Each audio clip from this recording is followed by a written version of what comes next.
Halo Ngominers, apa kabar? Kembali berjumpa di Ngomin. Kali ini aku mau bahas beberapa update dan juga review sedikit pertandingan kemarin lawan Cagliari. Oke, tapi pertama tentu saja seperti biasa pemanasan dulu dan juga biar lebih asik ini aku hai klan dulu. Jadi biar kalian setiap nonton aku kelihatan ini apa namanya ini merchandise yang berbau Inter Milan kalian bisa dapatkan di Cipta Loka di toko Ngomin, linknya ada di deskripsi. Oke, nah langsung saja update ini aku mulai dari saudaranya Conte mengejek Inzaghi karena Inzaghi melewatkan kesempatan untuk memecahkan rekor Serie A. Apa itu rekornya? Nah ini yang kemarin lumayan rame diomongin yang 102 poin itu tahun berapa aku lupa. Conte mencetak rekor mencetak poin yang bersejarah 102 poin. Kalau sekarang Inter udah nggak bisa karena secara matematis kalau kawan-kawan lihat di sini dengan hasil seri lawan Cagliari itu poin Inter kan 83. Nah ini sisa pertandingan kan lagi 6. Kalau misalnya Inter menang semua itu kan 3 kali 6 itu 18 tambah 83 itu kan 101.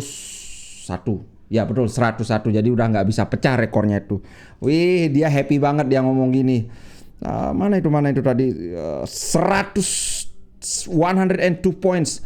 Ada mereka yang membaca sejarah dan ada mereka yang menuliskannya. Itu tidak untuk semua orang. Wih, seneng banget dia. Anak Juve seneng banget kalau dapat yang gini.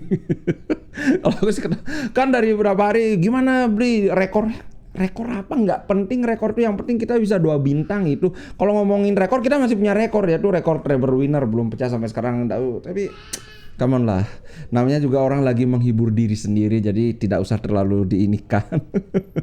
Nah yang kedua ini soal calon pemain, hampir aku ngomong mantan pemain tapi calon pemain ya. Yang pertama ini ada dari Boca Juniors, namanya Valentini. Nah saat ini Valentini ini sudah diincar oleh Inter dan beberapa klub Italia dan juga ada beberapa dari klub Liga Inggris juga. Nah sebenarnya Dario Bacin sudah scouting ini pemain dari ketika dia ke South America itu, tapi waktu itu tidak jadi terlaksana karena harga yang diminta itu lumayan gede, 10 juta. Bacin, oh iya ini memang ada potensi, tapi 10 juta untuk potensi seperti ini kemahalan. Nah si Valentini ini dia kontraknya akan habis pada Desember tahun ini. Jadi kemungkinan kalau Inter bisa mengusahakan ini pada Juni nanti kita bisa dapetin dengan diskon karena dari Boca juga maunya dijual aja biar dapat duit. Kalau kita bisa mendapatkan Valentini dengan 5 atau 7 juta kayak si Bisek ini sebuah investasi yang menurutku sangat layak. Ya kalau dibilang hebat banget sih enggak, tapi kan kembali sama seperti Bisek.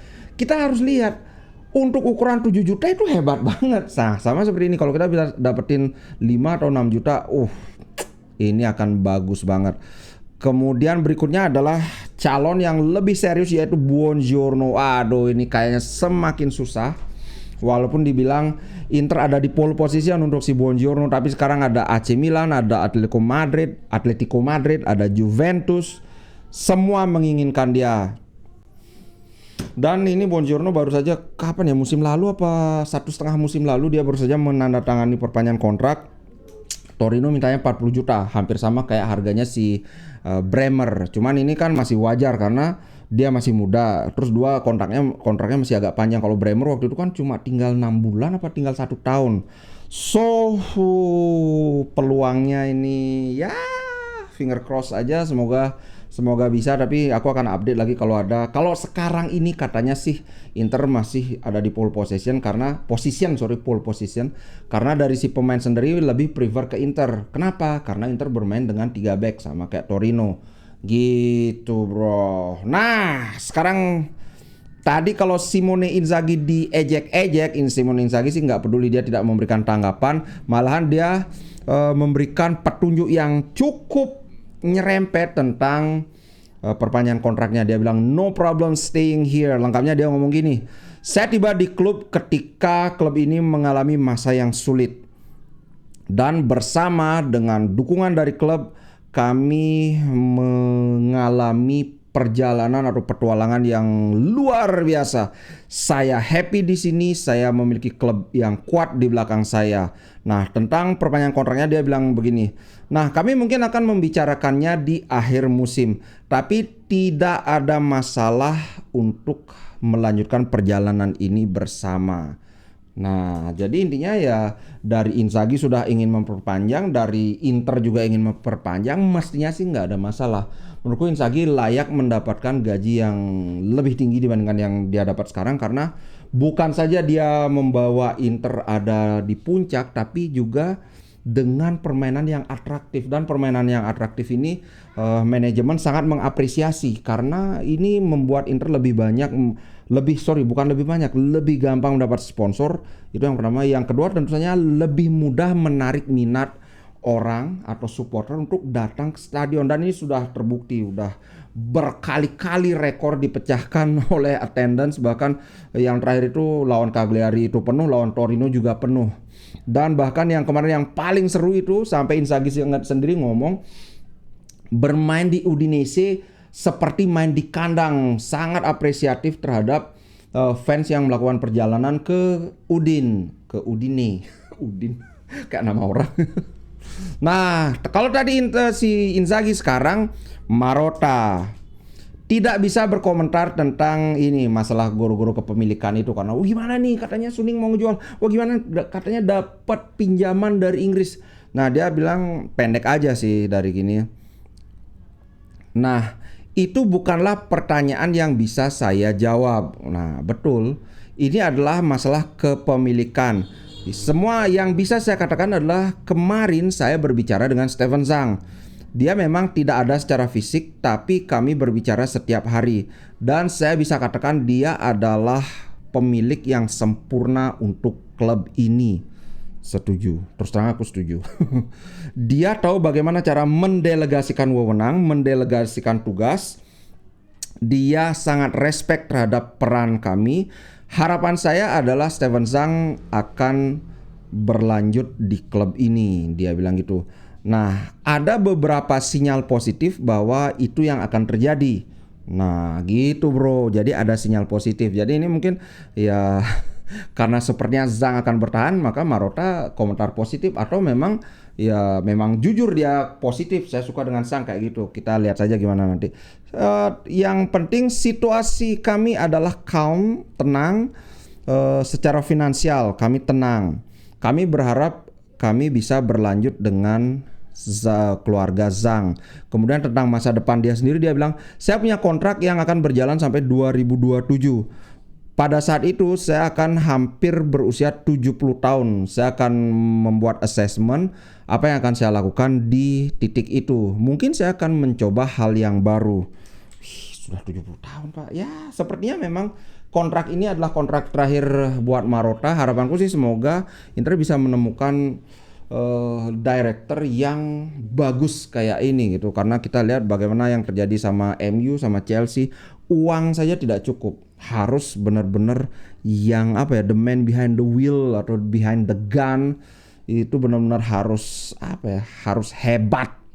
Nah, sekarang baru kita bahas tentang pertandingan lawan Cagliari kemarin. Tapi karena ini sudah berlewat satu hari, karena sudah lewat satu hari, aku bahas hal-hal yang penting saja ya. Nah, yang pertama, kritik datang untuk dua defender Inter Milan yaitu Acerbi dan Bisek. Sebenarnya menurutku pribadi secara umum mereka tidak bermain jelek, tapi pada dua gol itu memang ada andil mereka. Nah, gol kedua aku nggak akan bahas gol pertama Inter ya, karena gol pertama Inter itu sebuah skema yang ya kita sama-sama tahu itu adalah skema khas Inter, pergerakan tanpa bola yang bagus, kejelian dalam menyerang ruang dan sebagainya, sudah sering sekali aku bahas. Tapi ini aku tertarik membahas kesalahan yang dilakukan dari pihak Inter. Kenapa kok gol itu bisa terjadi? Kita mulai dari gol pertama.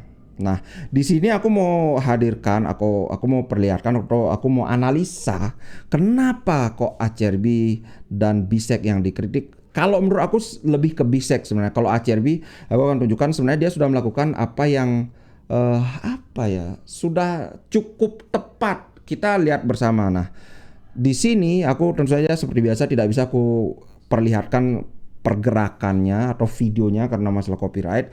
Tapi di sini aku akan perlihatkan ini kan ada bola panjang dari Augello ke arah Luvumbo kan. Nah, di sini Shomurodov. Nah, yang aku ingin kawan-kawan perhatikan adalah di sini ada Bastoni, di sini ada Acerbi, di sini ada Bisek, di sini ada Di Marco. Ini kalau nggak salah si siapa namanya? Aduh, lupa banget. Aduh, siapa namanya nih? Kalau nggak salah mungkin ini si Makumbu. Makumbu apa Sulaiman? Kayaknya Makumbu. Oke. Nah, ini Makumbu sudah diantisipasi oleh di sini sudah diantisipasi oleh Di Marco. Nah, yang terjadi berikutnya adalah bola ini kan akan diterima oleh si Luvumbo ini. Majukan sedikit. Oke, sebelum aku majukan, aku ingin kawan-kawan lihat di sini ada 3 kemungkinan. 2 kemungkinan pertama adalah si Luvumbo ini akan mendribble bola. Kalau dribble ada 2 kemungkinan, dia bisa serong ke kanan atau dia bisa serong ke sini. Kan kira-kira titik jatuh bola itu di sini ya. Kalau di sini kan kelihatan pasti Luvumbo yang dapat ya. Jadi dia bisa ke sini atau ke sini. Nah, di sini kelihatan lagi. Atau kemungkinan ketiga adalah ke sini karena di sini ada ruang kosong yang sangat lebar. Nah, kenapa aku bilang Acerbi sebenarnya sudah benar, harusnya Bisek. Karena di sini kan ada Shomurodov, di sini ada Acerbi. Acerbi sudah benar dia di sini karena ini untuk mengantisipasi kalau dia mengarahkan dribble bola ke sini, maka ya jelas akan dihajar oleh Acerbi. Kalau dia serong ke kanan, ya sudah sama Bastoni kan. Tapi kemudian kalau menurutku inilah yang aku bilang bahwa seorang back itu harus benar-benar fokus, harus bisa membaca sebelum hal itu dilakukan, harus sudah bisa mengantisipasi ini kira-kira kemana. Nah, dalam hal ini karena di sini sudah dijaga, di sini sudah dijaga, maka selanjutnya kan kemungkinan terbesar adalah di sini. Dan yang bisa menyerang ruang ini adalah Shomurodov. Kenapa hanya Shomurodov? Karena ini kan sudah dijaga oleh Di Marco, jadi udah tenang. Jadi semestinya Bisek itu harusnya fokus dalam man marking si Shomurodov. Tapi apa yang terjadi di sini kita sama-sama lihat bahwa Shomurodov tidak terkawal. Sama seperti perkiraanku sebelumnya kan, Acerbi menutup ruang ini, kemudian Bastoni tentu saja menutup Luvumbo juga, dan Shomurodov tidak terkawal. Si Bisek masih jogging di sini. Dia kayaknya kerasukan si Rogolimo. Dan dari sini ya sudah kita tahu sama-sama Shomurodov melesakkan tembakan yang sangat-sangat akurat dan cukup keras. Tidak bisa diantisipasi oleh Sommer dan terjadilah gol pertama itu. Oke. Nah, di sini menurutku ya ada pergerakan yang sangat bagus dari Shomurodov, itu harus diakui. Jadi seperti yang aku bilang tadi, ruang yang tersedia itu dibaca oleh Shomurodov, sementara Bisek sama sekali tidak menyangka atau gagal mengantisipasi bahwa itu ada space di sana. Ya udah didiamin aja gitu loh. Shomurodov yang bisa membaca space itu dan terjadilah gol. Nah, yang berikutnya adalah ini yang sangat jelas. Gol kedua Cagliari. Tentunya banyak yang ini kan karena ini memang kontroversial, doubtful, meragukan. Kalau di sini kan agak apa ya? Bahasanya itu agak halus lah, meragukan. Karena begini, di Sempre Inter yang mengutip dari La Gazzetta juga menulis meragukan. Kemudian dari Football Italia juga sama. Ini bahkan jelas banget ada fotonya. Tangannya begini loh. Aku benar-benar nggak ngerti bagaimana ceritanya ini tidak handsball. Tapi di sini ada penjelasan dari, nah ada si siapa namanya, representatif dari AIA, Association of Italian apa, Italian Referees Association. Referees itu mungkin apa bahasa Inggris, bahasa Italinya itu ya. Matteo Trevoloni, dia yang bilang bahwa itu memang layak untuk tidak handsball. Karena apa? Dia bilang involuntary. Involuntary itu artinya tidak sengaja. Natural movement. Ini omongan yang ada di VAR ya, di ruang VAR, karena kan wasitnya bilang oh itu sah golnya. Kemudian dia gimana VAR? VAR bilang oh ya memang ini, tapi itu tidak sengaja karena dia bahkan tidak melihat bola. Nah kemudian banyak multiple, ini kan banyak lebih dari satu expert dalam hal perwasitan yang menunjukkan atau membahas bahwa kalau ini handball yang langsung menuju ke gol, dalam hal ini kan asis, dia asis pakai siku kan, maka tidak penting apakah itu sengaja atau tidak begitu. Nah, aku mau, ini ada kasus yang mirip dulu aku ambil dari The Guardian ya. Di sini ada pembahasannya. Nah, tentang handsball ini, yang pertama harus diperhitungkan adalah first and most important, hal pertama dan paling penting, wasit harus menilai apakah kontak tersebut sengaja atau tidak. Dalam hal itu kontaknya itu disengaja, maka sudah jelas itu handsball. Nah, tapi kemudian kalau wasit berpikir bahwa itu tidak sengaja, baru kemudian ada faktor lain yang harus diperhitungkan. Misalnya shape of the player's body. Jadi bentuk tubuh ini aku sudah pernah bahas dulu banget. Bentuk tubuh itu maksudnya adalah apakah dia berada dalam posisi yang natural. Posisi natural itu begini. Kalau orang lari itu kayak begini, ding ding ding ding. Nah, sekarang kita lihat apakah menurut kawan-kawan ini natural. Lihat. Aduh, ini kayaknya aku dikit aja ya. Nah, ini. Biar ada gerakannya dikit aja. Tus. So, natural atau tidak itu kan seperti yang aku bilang, orang berdiri kayak gini, orang lari kayak gini. Tapi yang dia lakukan itu adalah begini. Apakah ini natural?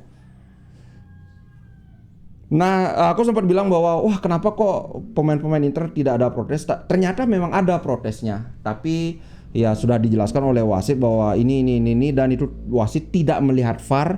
Kenapa wasit tidak melihat VAR? Karena orang-orang dari VAR bilang, "Oh, ini enggak sengaja," kayak gitu. Intinya kan wasit tuh ngelihat VAR kalau dia lihat dulu VAR baru gini. Aku liatin lagi itu. Tuh. Gini loh dia. Bahkan di foto ini bahkan lebih jelas lagi. Apakah ini terlihat natural kayak gini? Orang lari itu kan kayak gini, dia. Nah, tapi aku mau bilang begini. Terlepas dari error di wasit itu, menurutku pihak yang paling layak disalahkan dalam kegagalan Inter merebut poin penuh itu adalah pemain-pemain Inter sendiri. Kalau kawan-kawan yang nonton live reactionku pasti ngeliat gimana keselnya aku. Bukan sekedar karena Inter main jelek, tapi kelihatan kayak sengaja main jelek. Ini yang bikin apa ya, teman-temanku kalau ada yang suka dengan betting itu, pasti kawan-kawan sangat sering mendengar istilah settingan bandar. Kalau kawan-kawan mau lihat adalah ini tim-tim papan atas. Torino Juventus seri, Napoli Frosinone seri, Milan Sassuolo seri, Udinese Roma seri, tapi ini masih disuspend. Inter Cagliari seri, bahkan Fiorentina Genoa juga seri. Bologna Monza juga seri. Gimana? Apakah itu settingan bandar? Aduh, silahkan jawab sendiri. Nah, yang aku sesalkan ya kembali lagi soal itu. Apa yang terjadi dalam pertandingan Inter lawan Cagliari itu seolah-olah setiap Inter memimpin, Inter menjadi pasif, tidak aktif menyerang. Ketika disamakan, Inter menyerang lagi, kemudian mencetak gol lagi melalui Hakan, lagi-lagi diam di belakang. Dan banyak sekali, semua itu kerasukan arwahnya Dumfries. Semua jadi hobi back pass, dan ini benar-benar mengesalkan, benar-benar menyebalkan. Aku sempat bilang bahwa Milan mainnya jelek ketika lawan Sassuolo. At least Milan main jelek itu bukan hal yang mereka inginkan. Sedangkan Inter kemarin main jelek itu kayak sengaja back pass. Pas sudah 1-1, langsung kembali ke permainan yang sebenarnya, langsung ke depan lah, umpan-umpan berbahaya lah dari Hakan. Ini ketika 2-1 lagi-lagi bahkan si Hakan pun ya back pass melulu. Ini benar-benar menyebalkan sekali. Aku tumben, makanya aku bilang bahwa ini bukan permainan Inter yang paling jelek, tapi ini permainan yang paling mengecewakan, karena seolah-olah ya udah kita menang 1-0 atau selisih 1 aja, 1-0 atau 2-1 aja sudahlah. Apa coba? Kita bela-belain begadang loh non. Tapi sudahlah, semoga lawan Milan, apalagi Lautaro kan nggak main tempo hari, semoga lawan Milan dia kembali lapar. Kemudian ada yang bilang, wah ini mungkin biar sengaja, biar lebih seru, karena nanti kalau ini menang pada saat lawan Milan cukup main seri aja kita udah juara. Aku nggak tahu sih, karena begini ya, ini hal yang agak abstrak. Ini sudah rahasia umum bahwa industri sepak bola itu sangat erat kaitannya dengan industri betting, industri perjudian. Nah, kalau kemarin itu Inter menang sementara Milan itu sudah seri, mungkin Milan seri itu memang hasil yang natural, tapi kemudian kalau Inter menang, animo orang untuk betting itu mungkin akan menurun drastis. Jadinya mungkin ada pihak-pihak yang merasa, waduh ini nggak seru nih liganya kalau kayak gini. Tapi entahlah, kita tidak akan pernah bisa memastikan apakah itu Inter sengaja main jelek, kan nggak mungkin kita bisa buktikan kan. Yang bisa dibuktikan itu adalah nanti lawan Milan, jangan sampai kayak gitu lagi mainnya. Oke, itu dulu untuk konten kali ini. Aku berusaha, seperti kawan-kawan tahu kalau yang lama nongkrong di sini, aku selalu berusaha menyampaikan berita atau menyampaikan opini itu seobjektif mungkin, walaupun aku fans Inter.